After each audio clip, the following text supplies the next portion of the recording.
The following compilation features unsettling and spine-chilling tales sourced from Reddit's horror communities. Reader discretion is strongly advised.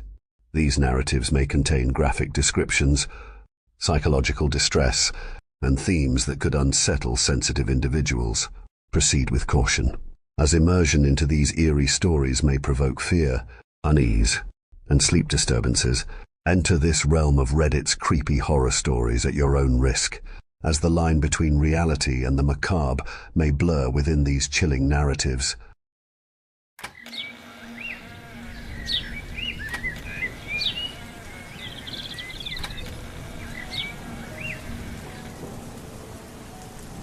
I say used to, as if it was a long time ago. Truth is, I only really quit a couple of weeks ago for reasons that I think will soon be very obvious. I really don't think that there's any job more emblematic of how fucked up our society has become, sexually speaking, than the one I had. I mean, really. My job was to sex strangers who thought I was their favorite OnlyFans model. Some days, I couldn't shake the feeling that I was part of some sort of scam, but no. As far as I knew, the company I worked for was completely legitimate, and everything I did was, again, as far as I could tell, completely legal. Dystopian as fuck, but legal. I guess my workday wasn't that rough, all things considered. It wasn't as easy as it probably sounds on paper, since there were certain quotas we needed to meet and all that jazz, but I got to work from home, often lying comfortably in my bed, and I could even work from my phone if required. All conversations were limited to a third-party application we were using, so it supposedly would have been extremely difficult for any of the people I was talking to get my personal information. Really, when you broke it down, what I was doing wasn't functionally all that different from online customer support. Only instead of helping a dissatisfied customer process their refund, I was helping some creeps with no social life jerk off and rating dick pics. My ratings were always based on how much of a creep they were, not on the actual size of the penis in question. I also wasn't just dealing with the customers of just one model. No, by the time I quit, I was sexting the clients of about 64 different models, with several of them being either male or trans. I am neither, and I'd like to think that I was pretty good at it. There's a certain level of skill to being a chatter. You can't just say anything to anyone. When you're chatting for a model, you've got to be able to impersonate them. You need to be able to copy their typing style and the little quirks they might have when texting.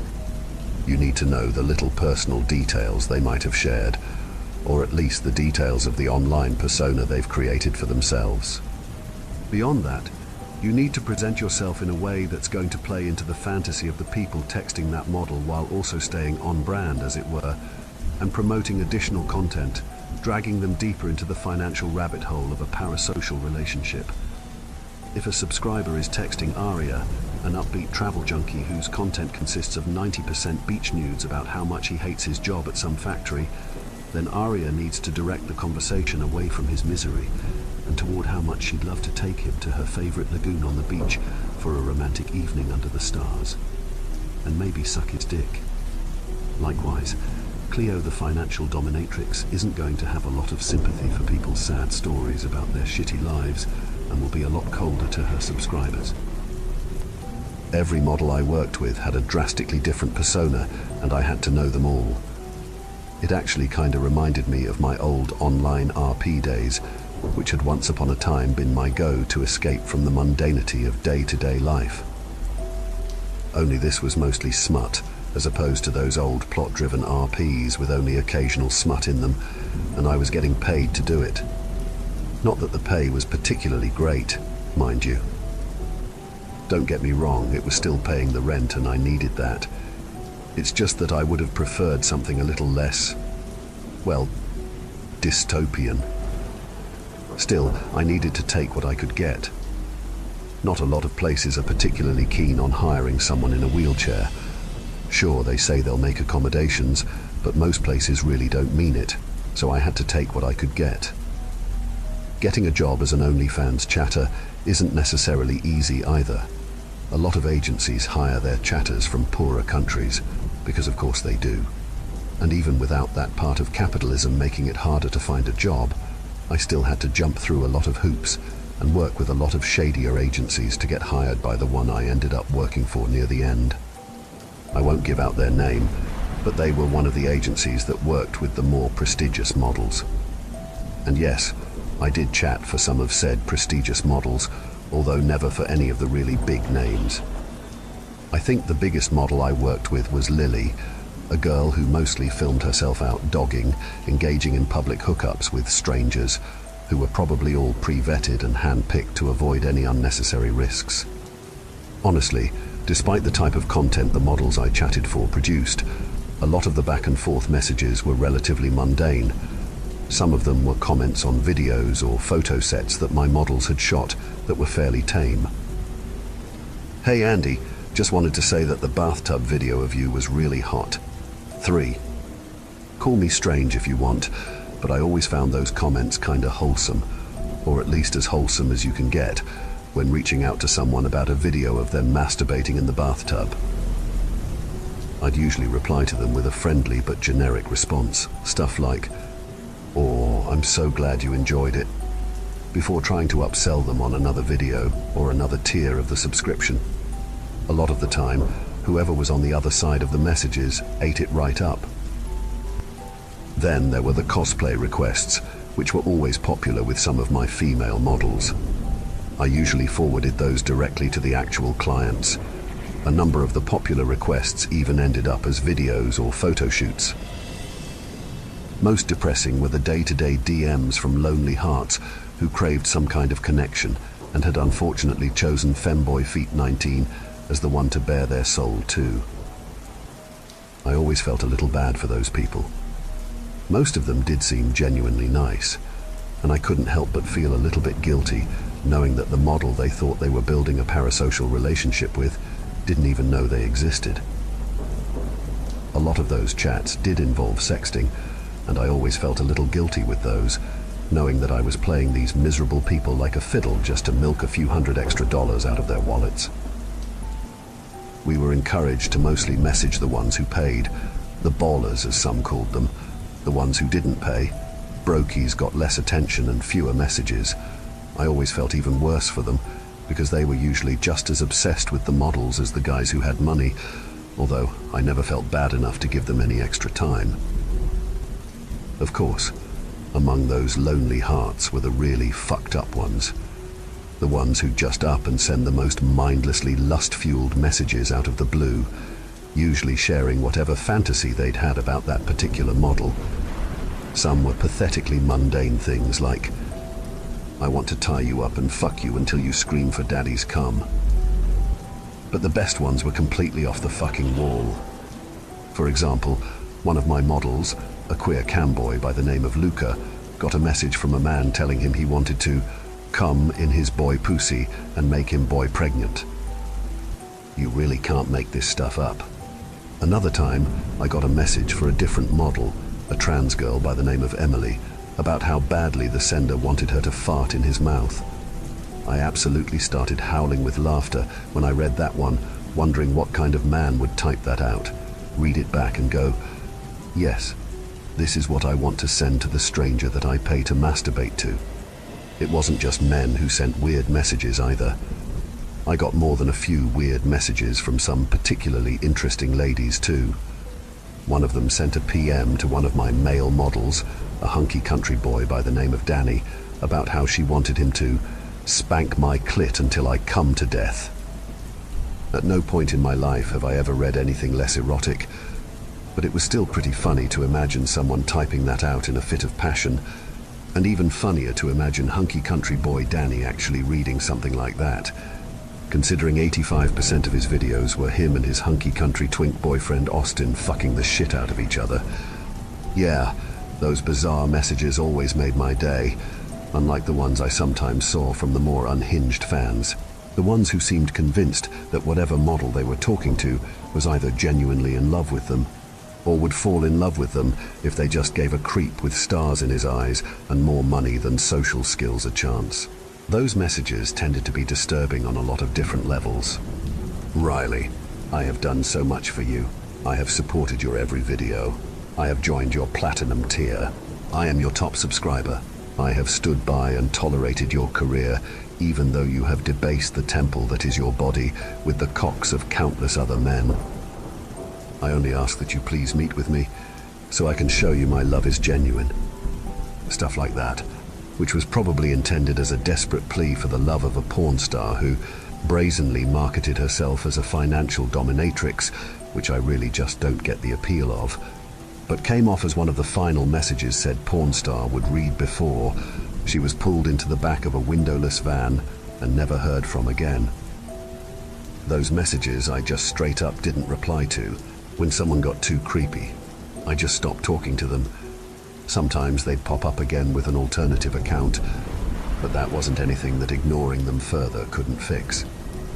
Sooner or later they usually got the message, and I don't think their beloved models missed them all that much. My point behind this entire tangent is, I dealt with all sorts while doing this job, from the mundane to the creepy. After 2.5 years of working with a rotating list of clients, I was pretty sure there wasn't much anyone could send me that would surprise me. Do I need to tell you that I was wrong, or did you figure that part out all by yourself? I'd been responding to the messages for a client who I'll call Alicia when I got the first message. Alicia mostly did cosplay, and had recently uploaded a sort of Victorian steampunk set that might have been inspired by some video game. Either way, she'd been getting a lot of messages about that, and I'd been sorting through them, sending simple responses to most of them and ignoring the particularly gross ones. When I first saw the message, I almost glossed over it since by itself. It was relatively tame. It had come from an account called Don Juan Triumphant, and simply read, "I love you, Amy." I'd been half reading messages for a few hours by that point, so I didn't register the fact that it was my name they'd used. Not Alicia's until after I'd sent my reply of 3. Then, once the content of that message finally hit me, I froze. I read it again. "I love you, Amy." Why the fuck did this message use my name? Maybe whoever had sent it was confused. Alicia and Amy were sort of similar, right? I mean, both of them began with the letter A. Maybe that was it? Maybe it was just a simple mistake. That thought didn't do much to chase away the ominous sinking feeling in my gut, but I still tried to move on. None of the other messages I read for Alicia that day used my name, so it was easy to lie to myself and say that it had just been an honest typo. Alicia, Amy, both names began with A. Similar enough, easy to mix up. Don Juan Triumphant never replied while I was logged into that account, and I admittedly had moved on to another account before I could see any other replies. As a rule, I hopped between accounts several times a day, clearing out the inbox quickly and sending off my messages as quickly as possible, barely even thinking about them as I did. It was more time efficient not to spend a lot of time dwelling on the messages I sent unless I needed to. So I didn't. There was nothing particularly out of sorts in the next account, which belonged to the two hunky country boys. And after reading a fucking unhinged message from a woman asking if they would be willing to become her unvaxxed Aryan sperm donors, and I quickly forgot about the possible Alicia-Amy mix-up, I took a screenshot for my Hall of Fame and had myself a good laugh at the message, which of course specified that the donation needed to be a natural insemination, because I'm sure the fact that the monogamous hunky country boys were engaged to be married and frequently posted videos of them having hot gay sex gave a strong impression that they were open to naturally inseminating some random woman. The next account was unremarkable, as was the next. The mix-up faded into the back of my mind, and at the end of the day, I finally closed my laptop and enjoyed a nice, peaceful evening playing Pokemon without a single thought in my head about that message. It was a day or so later that I came across the second message from Don Juan Triumphant. I was going through one of my more interesting inboxes when I saw it. This one belonged to a moderately controversial model who went by Texas Grace, who'd been growing in popularity ever since some American pastor with a YouTube channel had singled her out as the latest sign that the West had fallen. Her gimmick was a little bit of a weird twist on those tradwife influencers. where her SFW content featured her shooting guns in plain sundresses that showed off a little too much cleavage, and her less family-friendly content featured her husband watching other men go to town on her. Apparently, some people had considered her content to be a mockery of their personal values, and she'd been milking that attention for all it was worth. Literally in some cases, since a video she'd posted of her making breast milk ice cream had damn near doubled her popularity. I'm going to be completely honest, I actually found her content to be a little disgusting. Her country-fried online persona could be fun to write, but the fantasies her content fed into could at times only be described as too much. I guess it had netted her a lot of fans, but for every message she got from a subscriber begging for the chance to fuck her, there was another from some sanctimonious incel talking about how she was just proof that all women were serpents, and about how men like her husband are innocent creatures in a world full of perverse women like her who used and defiled them. It was some genuinely pathetic shit, and I could almost see the sweaty creeps who'd sent those messages seething at their keyboards because they couldn't admit that the real reason they were so upset is because someone in the world was having sex, and it wasn't them. I never really dignified any of those messages with a reply.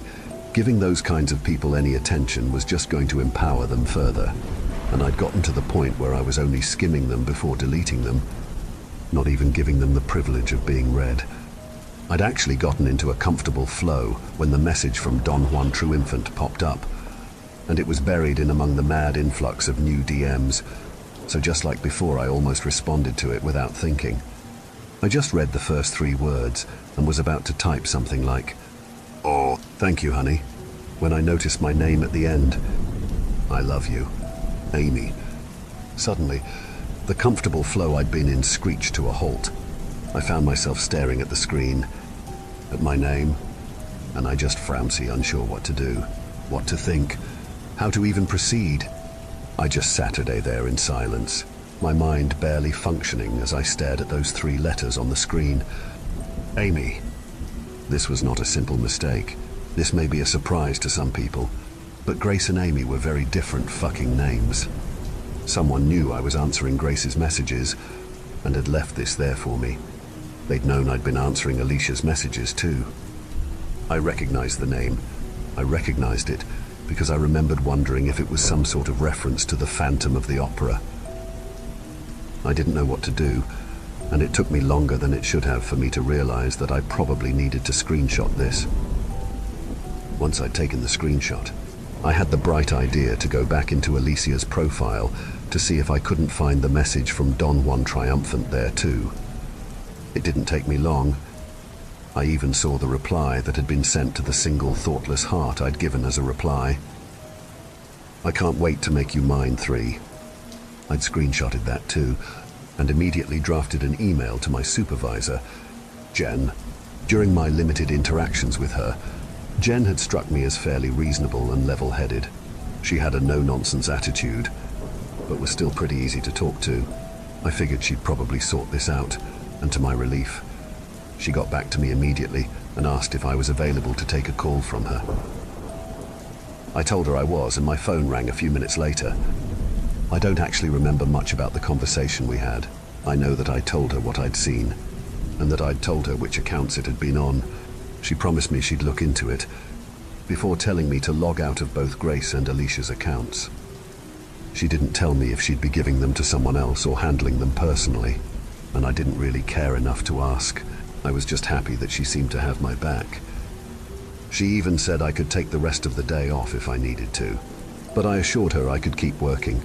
I mostly only did it for the money, but part of me also wanted to shrug all of this off and get back to normal as soon as possible. After our call, I took around a half hour to calm myself down before logging into a different, less busy account to ease myself back into my flow. The one I ended up picking belonged to a model named Lilith. I actually kinda liked her profile a little bit. She had more of a witchy divided by gothic aesthetic to her, which I personally kinda dug. Chatting with her subscribers was always interesting too, since her persona was generally pretty fun to write as. She had recently taken to riding Grace's coattails a little, which had drawn the attention of the sanctimonious crowd. They'd been especially pissed off by a video she'd posted in response to some offended mother talking about how masturbation was a form of witchcraft, which depicted a compilation of her masturbating while that text flashed over the screen. Masturbation is a form of witchcraft. Actually, that video was kinda hot. The mismatched striped thigh highs she was wearing in one of the clips were really cute on her, and the fishnets she was wearing in a few of the others just looked good. No. Hey, just because I work behind the counter at the candy store doesn't mean I can't admire the merchandise. Right. Anyway, chatting with some of her subscribers did help me get my mind off of things a little. A few of the more depraved ones even gave me a slight laugh that lifted my spirits a little bit, but by the time I saw the message again, I still hadn't quite forgotten the deep unease that seeing my own name on the screen had instilled in me. And the moment I read that username, Don Juan Triumphant, the quiet dread came flooding back. I flagged Jen again, screenshotted the message, and moved on to another account while she took me off of Lilith's account. The next one I went to belonged to a self-declared femboy by the name of Joey, who typically posted anything from solo masturbation videos to full-on gangbangs. He was admittedly one of my least interesting clients, but as a result of that, most of his subscribers didn't send anything too out there either. This time, I didn't even get the opportunity to fall into any sort of rhythm with the work. It took less than an hour for me to see a message from Don Juan Triumphant, and it was the exact same message I'd seen everywhere else. I love you, Amy. After that, I couldn't keep going. I reported it to Jen, then logged off, closed my laptop, and told myself that I wasn't going to so much as think about work for the rest of the day. I still did. I still felt an uneasy weight hanging over my head, one that I couldn't quite shake off. A quiet dread over what would happen when I logged back in. I started wondering how this could have all been my own fault. Had I made some sort of mistake with one of the subscribers? Accidentally revealed something about myself? I didn't actually recognize the name Don Juan Triumphant, but I also chatted with so many random people that there was no way I could ever hope to remember all of their names. I didn't sleep that night. I lay awake in bed, but couldn't downsy off, my mind racing with endless what-ifs. I eventually pulled myself out of bed, got into my wheelchair and went out into the living room to put on some mindless TV to try and take my mind off of things, but it didn't do me any good. When it was time to log in for work the next morning, I was running on zero sleep. I had a call with Jen first thing in the morning. She told me that she was still looking into the matter and hadn't yet figured out how this Don Juan Triumphant had gotten my name, or how he knew which profiles I was working on. She told me that her working theory was that it was some sort of prank from someone else on the team, which admittedly would have explained a lot. How they knew my name, how they knew which models I was assigned to, and how they knew when to send the messages so that I'd be the one to find them, as opposed to any of the other chatters who were assigned to those models. But neither she nor I could figure out who would want to pull a prank that messed up on me, or even why. It's not like our company culture was all that close-knit. I'd only ever spoken to a handful of other chatters, and none of us exactly had much of a relationship. For as practical an answer as it was, the prank theory didn't make a lot of sense, and so it did little to set my mind at ease. Still, Jen assured me that she was doing everything she could and told me to show her any other odd messages I received that day. I promised I would, and it wasn't even a half hour later that I was messaging her with the first of the day. It was on one of my lower traffic models, a girl by the name of Samantha, who got most of her money from live streaming. She was one of those girls who played video games in revealing outfits, with her most popular streams having a dedicated foot camera, although there really wasn't much to her beyond that.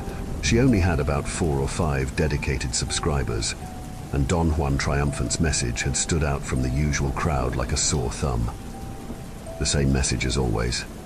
I knew then that he wasn't going to leave me alone, no matter how many times I reported it to Jen. I still tried, but I knew.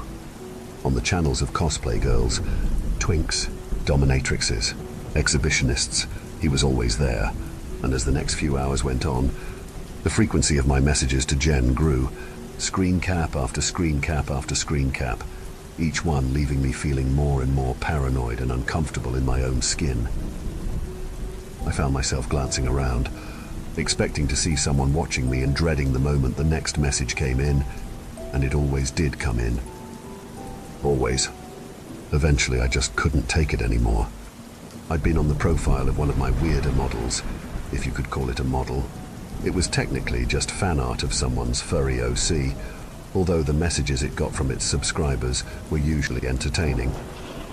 Most of them sent their messages in character as their personas, trying to RP with the illustrious Hulda, the sexy anthro wildebeest, who looked as if someone had experienced a very specific awakening while watching a particular tale as old as time from the Disney Renaissance. I suppose to the artist's credit, Hulda was reasonably sexy. The anthro aspect was a turn-off for me, but I could clearly see why she appealed to a certain group of people, which feels like a more roundabout way of saying I'm not a furry, but I digress. I almost dreaded logging into Hulda's account, since I already knew what was waiting for me and felt almost sad to know that I'd soon be saying goodbye to her too. Chatting with her fans had always been strange, but fun, and while I waited for the inevitable, I did exchange a few messages with some of them, typing out in character replies that felt bizarrely nostalgic. I'd been in the middle of a riveting, completely non-sexual conversation with Frankie the Wolf when I saw it, a new message from Don Juan Triumphant, and as soon as I saw that name, I felt my blood boil. Why was he doing this? Why was he stalking me? Why was he tormenting me? I couldn't take this anymore. I shouldn't have had to take this anymore.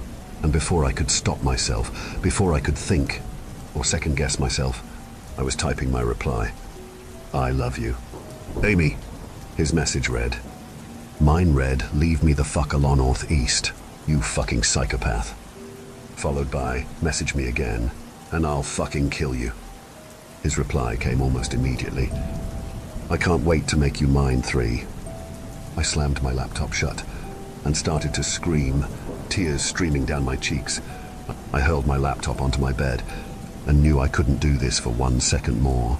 Whoever was behind this sick prank, if indeed it was just a prank, had won. I was done. I called Jen a few minutes later, and I told her I needed to put in my resignation.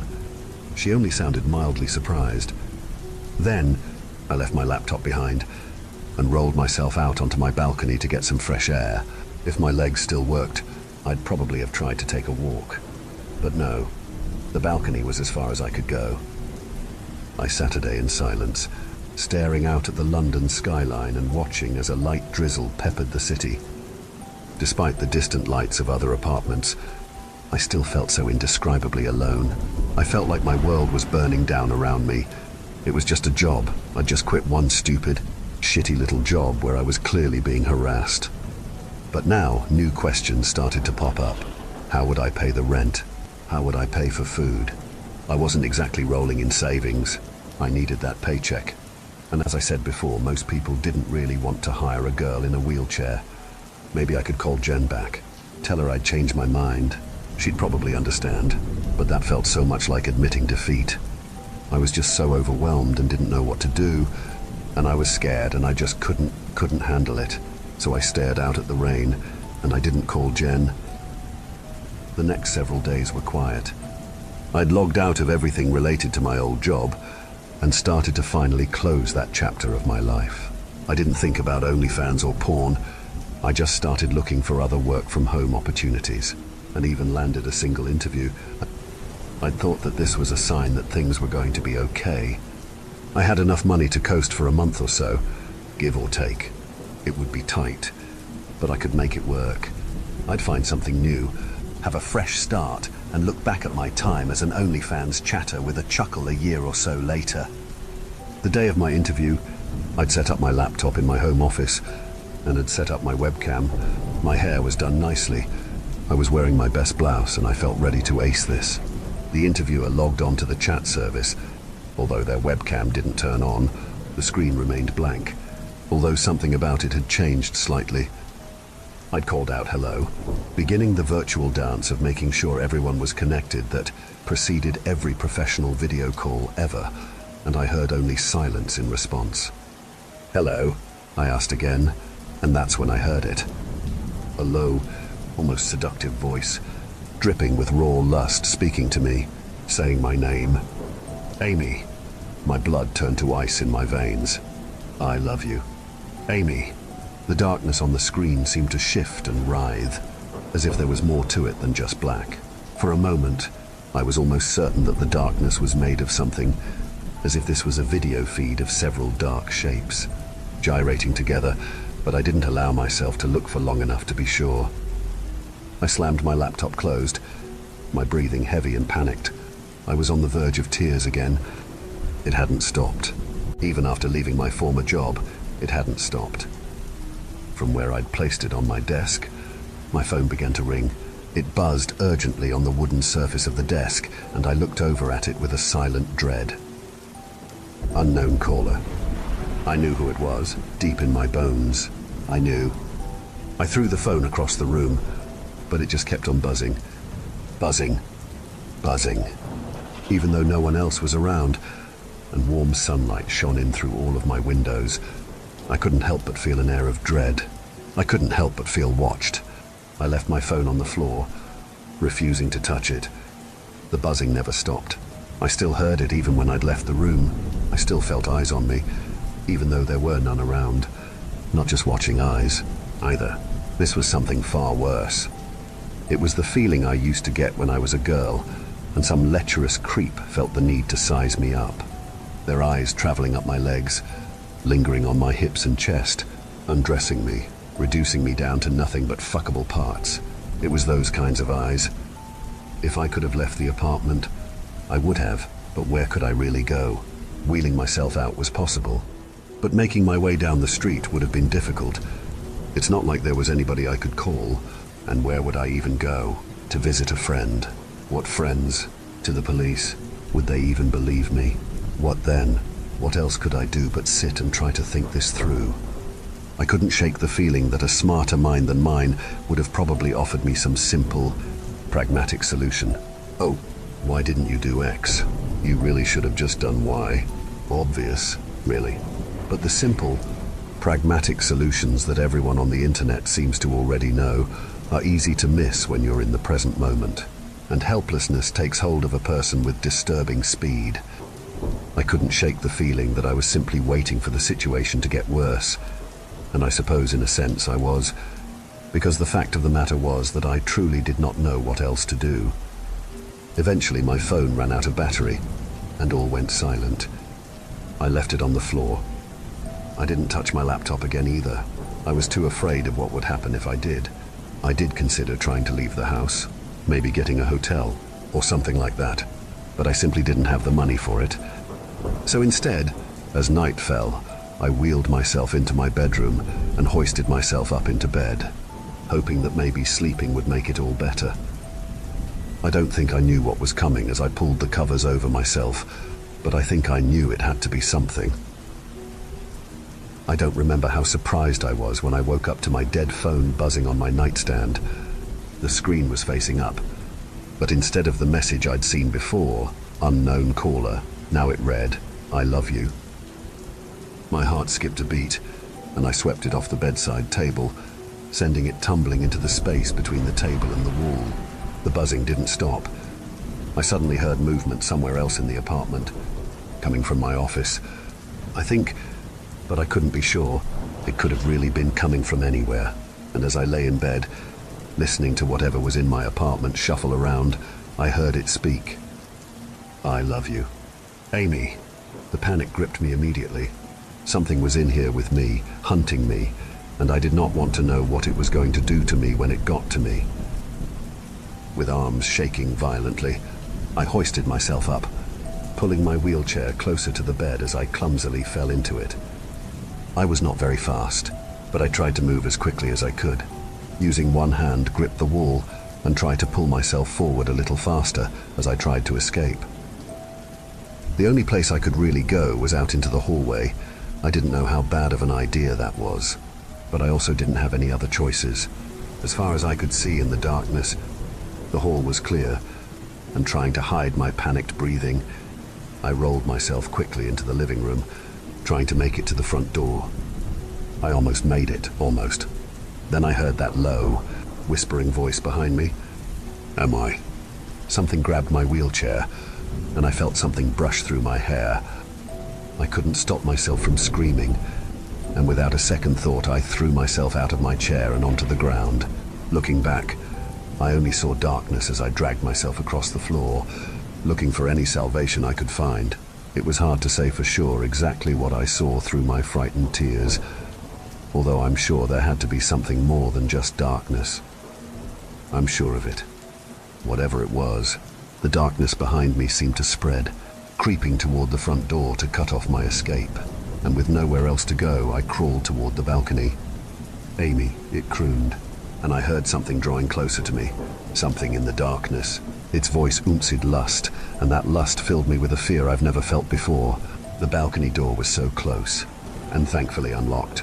I was able to pull it open from the floor and begin dragging myself outside. The darkness seemed to grow behind me, and after I pulled my legs through the door, I gripped it tight and slid it closed, hoping in vain that it might stop whatever it was that was coming for me.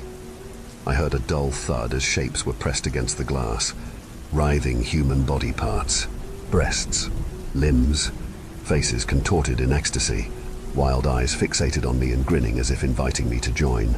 Some of them I could have sworn I'd recognized as the faces of models I'd once worked for. Texas Grace, Lilith, Lily, Hunky Country Boys Danny and Austin, Amy, Amy, Amy. The voice, which now sounded like a chorus, chanted my name with an almost sexual urgency. The mass of writhing flesh pressed against the glass, and I saw cracks begin to form on its surface. I knew it would not hold, so I took the only escape I had. I grabbed the railing, I lifted myself over the balcony, and I let myself fall. The doctors say I'm lucky to still be alive. There was a rough patch there where I wasn't, but as of right now, I'm still ticking. I'm not sure if that's a good thing or not. The police found nothing in my home. No sign of forced entry, or that anyone or anything other than me had ever been there. I know they probably think I'm just crazy, and while I honestly hope they're right, I'm not sure they are. By my own request, I've never been entirely alone while I've been in the hospital. I'm currently sharing a room with a few other people, and so far nothing strange has happened. Although I've also been making a point to limit the time I spend on my phone or my computer. I don't know how much difference it's made, but it makes me feel better. I can't stay in the hospital forever though. Sooner or later, I'll have to go home, and I don't know what's going to happen to me then. I can't help but notice that most of the old models I used to work for aren't posting anymore. None of them have really said why, but I can't help but wonder if I already know. I don't know what this is. I know it's hungry, lustful, insatiable, but that's it. Other than that, I don't think I can even begin to fathom it. I don't know what I did to get its attention, and I don't know if I'll ever really escape from it. I'm not sure if I can.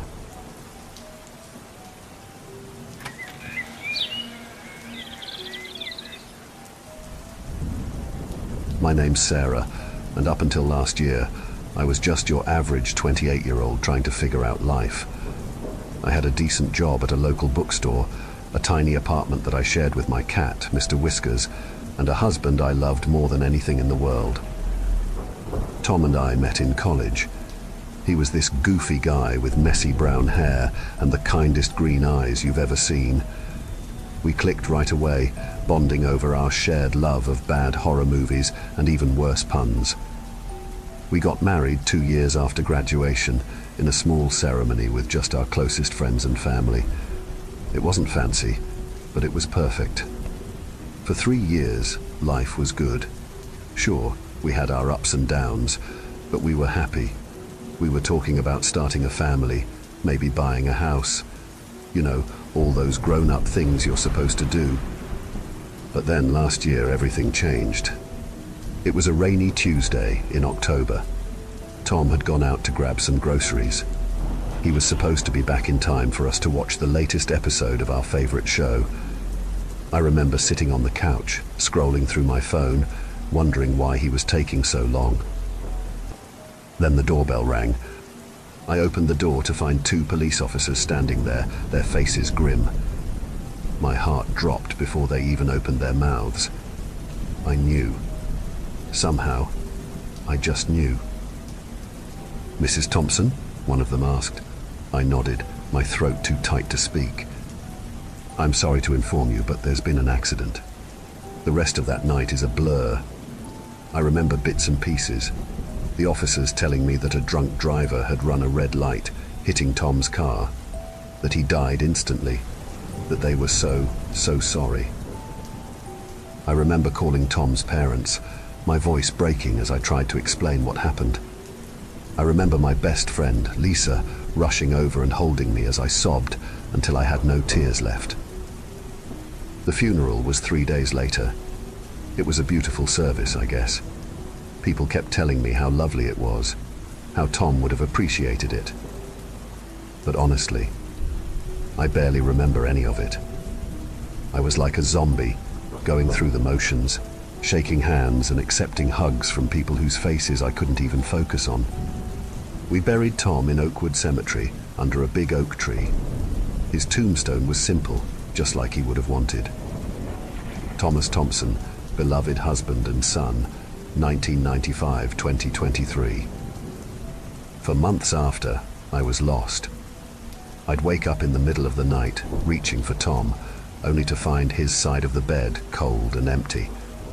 I'd catch myself picking up my phone to text him about something funny that happened at work, only to remember he wasn't there to read it. But slowly, painfully, I started to put my life back together. I went back to work. I started seeing a grief counselor. I even managed to smile again now and then. And then came the day that changed everything, again. It was the 1-year anniversary of Tom's death. October 15th, 2024. I decided to visit his grave, like I'd been doing every month since the funeral. It was a crisp autumn day, leaves crunching under my feet as I made my way through the cemetery. I brought flowers, sunflowers, Tom's favorite. As I approached his grave, I rehearsed in my head what I was going to say. It sounds silly, but I always felt like I was really talking to him when I visited. But when I got to the grave, the words died in my throat. I blinked, sure I must be seeing things. I rubbed my eyes, but the image didn't change. There on Tom's tombstone, right below his name, was mine. Sarah Thompson, 1995. The date of death was blank, but my name was there, clear as day, carved into the stone as if it had always been there. I dropped the flowers, my hands shaking. "What the hell?" I whispered, reaching out to touch the stone. It was real. The carving was there, under my fingertips. I looked around wildly, half expecting to see someone jump out and yell, "Gotcha!"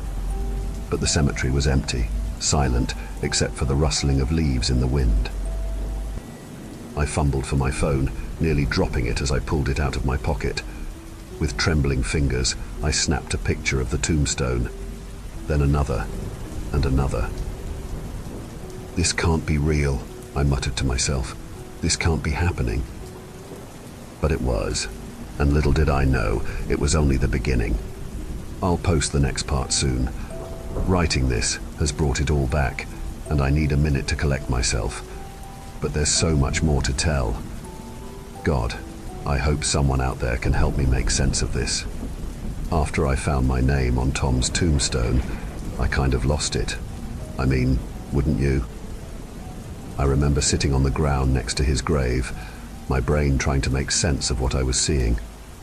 I must have been there for hours, because when I finally snapped out of it, the sun was setting. I stumbled home in a daze. As soon as I got in, I called Lisa. "Sarah, what's wrong?" she asked as soon as she picked up. I guess my voice gave me away. "Lisa, I need you to come over, please. Something's happened." She was at my door in 15 minutes.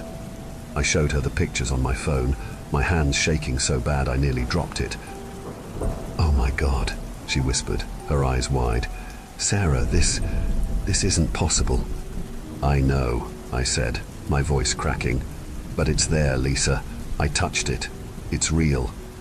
We spent the next few hours calling everyone we could think of. The cemetery office, closed for the day. The company that made Tom's headstone, also closed. Even the police, who basically told us that unless someone was actively trying to kill me, there wasn't much they could do. Lisa offered to stay the night, but I told her I'd be okay. Big mistake. As soon as she left, the apartment felt different. Colder somehow, like all the warmth had been sucked out of it. I tried to distract myself by watching TV, but I couldn't focus. Every little noise made me jump. Around midnight, I finally decided to try and get some sleep. I was exhausted, both physically and emotionally. But as I was brushing my teeth, I heard something that made my blood run cold. Footsteps coming from the living room. I froze, toothbrush halfway to my mouth. It couldn't be Mr. Whiskers. He was curled up on my bed, and I lived alone. The footsteps got closer, slow, heavy steps, like someone was taking their time, knowing I had nowhere to run. My heart was pounding so hard I could hear it in my ears. I looked around frantically for something, anything I could use as a weapon. I grabbed my hairdryer, not ideal, but better than nothing. The footsteps stopped right outside the bathroom door. I held my breath, gripping the hairdryer so tight my knuckles turned white. Then I heard it, a voice, soft, familiar, impossible. Sarah?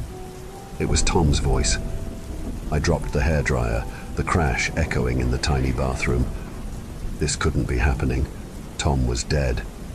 I'd watched them lower his coffin into the ground. Sarah, honey, are you okay? The door handle started to turn.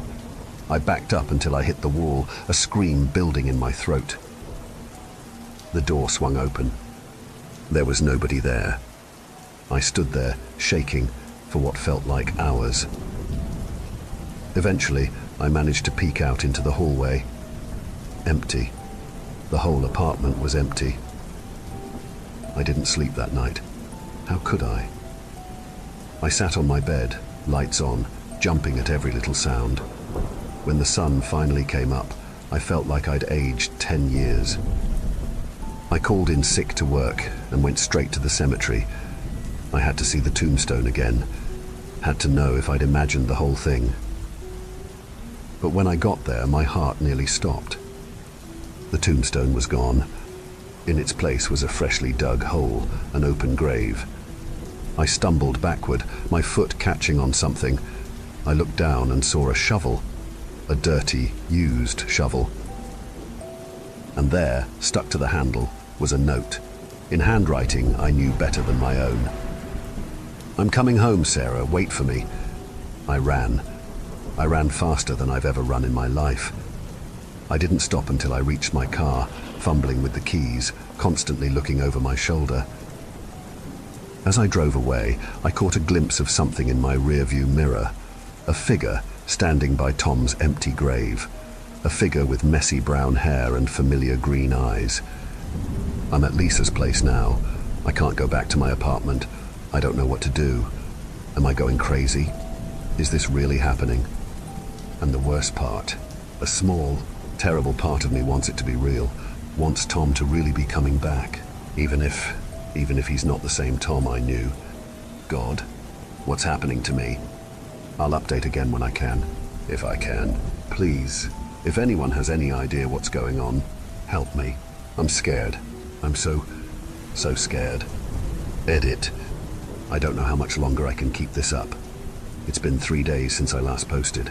3 days of pure hell. But I promised I'd keep you updated. So here goes. After I fled to Lisa's place, things got worse. So much worse. That first night at Lisa's, I woke up screaming. In my dream. I was back in the cemetery. Tom was there, standing by his open grave. But he wasn't the Tom I remembered. His skin was pale, almost grey. His eyes, God, his eyes were empty. Black holes in his face. He reached out to me, his fingers elongated and twisted like tree roots. Sarah, he said, his voice a raspy whisper. Why did you leave me? I jolted awake, drenched in sweat. Lisa came running in, worry etched on her face. "Sarah, what's wrong?" I opened my mouth to answer, but then I saw it. There, on Lisa's bedroom wall, words dripping down the wallpaper like fresh blood. "I'm Washington iting for you, Sarah." I screamed. Lisa flicked on the lights, but as soon as they came on, the words vanished, gone like they'd never been there. Lisa thought I was losing it. Hell, I thought I was losing it, but I knew what I saw. The next day, things got even stranger. We went to the police station to file a report about the missing tombstone. The officer looked at us like we were crazy. He said, tapping away at his computer. "According to our records, there's no Thomas Thompson buried at Oakwood Cemetery." My jaw dropped. "What? No, that's impossible. I was just there. I've been visiting his grave for a year." The officer shrugged. "I'm sorry, but there's no record of it. Are you sure you have the right cemetery?" We left the station more confused than ever. On the drive back to Lisa's, my phone buzzed. A text from an unknown number. "You can't hide from me, Sarah. I'm coming for you." I showed Lisa. She immediately turned the car around, heading back to the police station.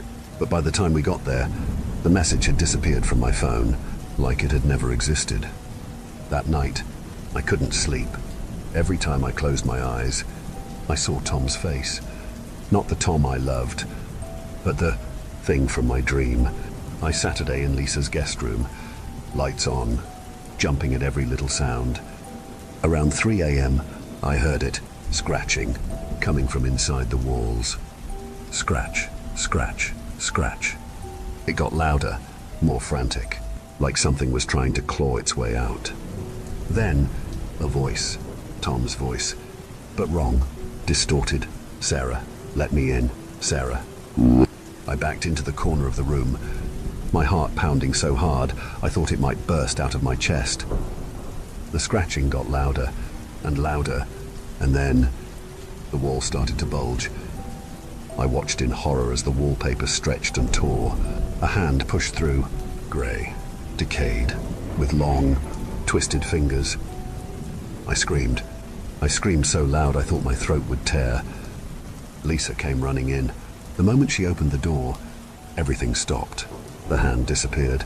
The wall was intact, like nothing had happened. But I knew what I saw. I knew it was real. Lisa didn't believe me. How could she? It sounded insane. She suggested I see a doctor, maybe get some sleep medication. I nodded, agreed to whatever she said, but inside, I knew this wasn't in my head. This was real, and it was only getting worse. Yesterday, I went back to my apartment to grab some clothes. As soon as I walked in, I knew something was wrong. It was cold, so cold I could see my breath. And the smell, God, the smell, like wet earth and decay. I ran to my bedroom, grabbed whatever I could fit in a bag. As I was about to leave, I saw it, on my bed, a single red rose. And next to it, a note, "Till death do us part. Remember." I don't know what to do anymore. I can't sleep. I can't eat. Every shadow looks like him. Every noise sounds like his voice. And now I'm starting to wonder, what if I should let him in? What if this is my fault? For trying to move on? For not waiting for him? No, that's crazy talk. Right. I'm losing my mind. I know I am, but I also know this is real. Tom is coming back, and I don't think I can stop him. If anyone out there knows what's happening, please help me. Please. I don't know how much longer I can hold on. I'll try to update again, if I can, if I'm still here. God help me.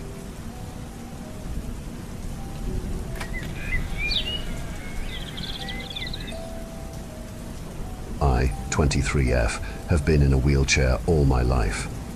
Or at least, it felt like it. My mom had told me that when I was young, maybe 6 or so, I had some accident in a lake nearby in Charleston, Texas, that left my lower half paralyzed. We had to move soon after because my dad found a new job up in New York that made a whole lot more money, according to him. I never understood why he would always harp on that, since it seemed obvious to me that anyone would switch jobs if they'd be given an upwards of 50% pay raise. Anyways, the whole point of that was just to say that I've moved back to Charleston, much to the chagrin of my parents who wanted me to stay close to them. I was able to scrape up enough money to buy a used car and gas to drive down there. I have ample mobility in my feet to drive, while also having enough to afford the down payment on a house there I was looking at online. Obviously, since I'm not able to spend too much time on my feet, I opted for a single-story house which would also be a lot cheaper. When I arrived in Charleston, I headed over to the office to sign some paperwork regarding the house and whether or not I'd take out a mortgage. I rolled myself into the elevator and pressed 6. When the elevator doors began to close, I heard a voice call out, "Hey, hold the door for me." I stuck my foot between the doors and a large man came stumbling in. I don't mean to judge a person by their appearance, but quite frankly, he looked like the epitome of a deadbeat. His hair was unkempt, he reeked of sweat, and looked as if he hadn't bathed in days. What put me off the most, however, was his clean-shaven face that didn't fit the rest of his body. If you were to only look at his face, it'd seem like a grown baby. Regardless, I felt uncomfortable being in an elevator with him. His stench immediately made the air grow heavy right when he stepped in, and I felt disgusted with every breath I took. I almost felt bad for being so repulsed by a stranger I had known for less than 10 seconds, but his later actions would make me feel no more guilt. When the man walked into the elevator, he was in a bit of a daze. It only took him a few seconds, however, before he looked down and saw me. He smirked, and I swore I heard him chuckle too. Before the doors finally closed, he looked towards the shining 6 button. I could feel my heart sink when he pressed the buttons for every single floor before it. I wanted to close my eyes so bad, thinking he'd do something for me. Fortunately, it seemed all he wanted to do was talk. Unfortunately, he wanted to talk. "So where you from?" "Oh, just New York." I wanted to slap myself for telling him the truth. My parents taught me countless lessons in stranger danger, and I had already broken the most important rule. "New York, eh? Then you must be quite the big shot, huh?" The elevator reached floor 2. "No, not really. There's a lot of normal people there too." "I see. What's your name?" I caught myself, Samantha. The elevator reached floor 3. "That's a beautiful name." He thought about it for a second. "I like it, mine's Jerry." The elevator reached floor 4. "So you seem to be new here. It's a great town, but can be a bit dangerous, especially for a young lady such as yourself. It's important to have a man nearby." The elevator reached floor 5. He took out a piece of paper that appeared to be stained with coffee or something brown and wrote something on it. Then he folded the paper and tucked it into my shirt pocket, making no effort to avoid touching my chest. The elevator finally reached floor 6. I had never been more relieved to get out of a conversation before. I wheeled myself out of the elevator as fast as I could. I made sure not to look back. I could feel Jerry's gaze burning into the back of my neck. I don't know why, but I imagined he was smiling as well. It didn't take long for me to make my way to the agent's office. She greeted me with a smile, a lot more friendly than Jerry's sinister one. "Hi, Sarah, it's good to see you today." I was a bit startled to hear someone call my name out like that. Then I remembered I had to put my name on the application to have the meeting in the first place. I simply smiled and greeted her back. "It's good to meet you too." "Cheryl," she filled in. "It's good to meet you too, Cheryl." Cheryl looked to be in her late 50s. She had quite a few grey hairs here and there, as well as wrinkles. However, she still had more than enough youth left in her. She was quite excited to hand me all the forms and paperwork I needed to sign. She was even thoughtful enough to bring me a shorter table to sign everything on. Everything was done with a cheerful smile on her face. It was comforting. I was over 1,000 miles away from my old life, and I had just experienced one of the creepiest moments in my life so far. Having someone treat me like a child felt more reassuring than patronizing at that moment. When I finished filling out and signing everything, I found myself talking casually with her, maybe a bit too casually. "Thanks so much for the help, Mom." It took a while for me to realize what I just said, and I wish I didn't. I could feel my face getting red with embarrassment. Cheryl looked at me with a sympathetic look in her eyes. "Oh, babe, if you ever need a mama or a hug, you know where to find me." I nodded and left the office with a smile on my face. Before I left the room, I heard Cheryl call out, "Oh, and good luck." "Thanks." Didn't know what she was saying good luck for. I assumed it was a southern thing. I arrived at my house very late that night. The house looked a lot bigger than what it should have been, to the point I was worried I arrived at the wrong house. I tried using the house key I was given, and to my surprise, it worked. The interior of the house seemed to fit that of a single story. The ceiling was quite low, but it wouldn't be a problem, considering I wouldn't be standing very often. The first thing someone would see if they were to walk in would be a short hallway leading to a living room area. There was a kitchen to the left of the living room and a bedroom to the right. Connected to the bedroom was a relatively spacious bathroom. There were 1 or 2 other closets and a backyard as well. All the flooring was carpet besides the kitchen and bathroom. I didn't bring anything with me on my drive to Charleston besides a few snacks, drinks, and an air mattress. I would have to buy some furniture later. I changed my clothes, making sure to toss the piece of paper Jerry gave me, and plugged the inflating machine into an outlet and inserted its tip into the mattress. That's when I heard something strange. Thump. I thought I was imagining things, so I tried ignoring it. Thump. It sounded even louder this time. Thump. I turned off the inflator and listened more closely this time. It sounded like footsteps. That couldn't be right. It's a single-story house, and the sound came from what would have been upstairs. I decided to ignore the sound and continued inflating the mattress until it was full. I couldn't sleep that night. I kept hearing the thuds and thumping all throughout the night. I couldn't take it anymore. The noises pounded in my ear, and my heart raced every time I heard them. I kept having intrusive thoughts that maybe those sounds really were footsteps, which only put me further on edge. I got out of bed and wobbled around the house. My legs were weak, but I thought I'd be able to get around the house and find the source of my distress before my legs gave out on me. My first thought was that there was some kind of machinery or piping in the ceiling, but the sounds felt too irregular to be any of those.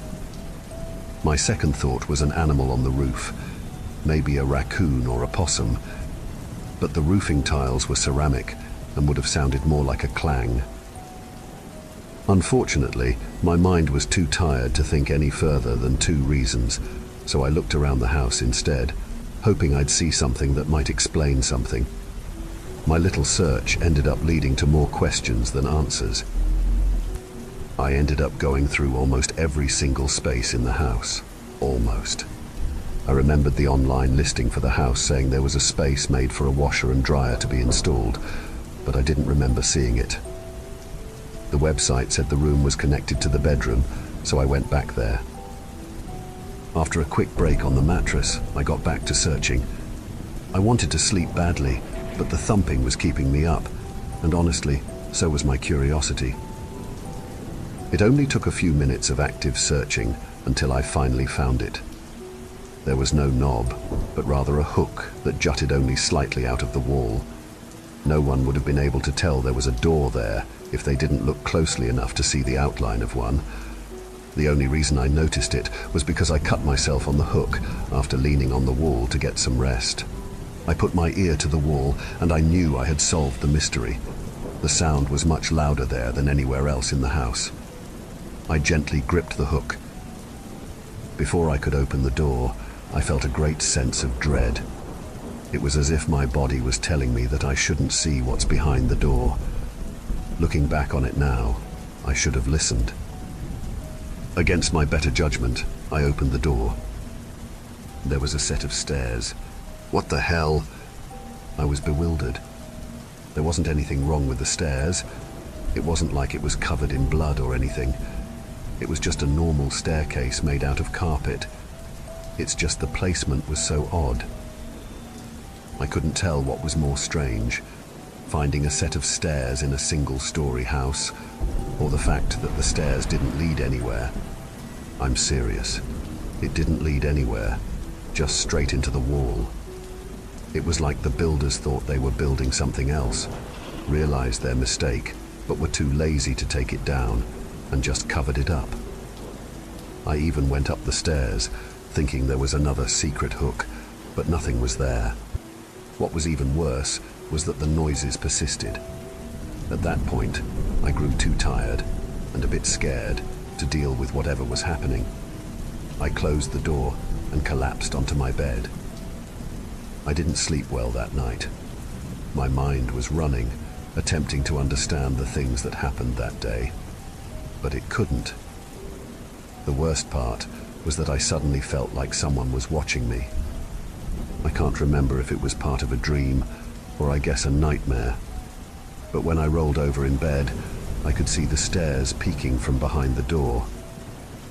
The next few weeks went a lot better. I was able to purchase all my furniture and get it moved into the house. The house was starting to feel a lot more like a home. Sleeping became much better as well.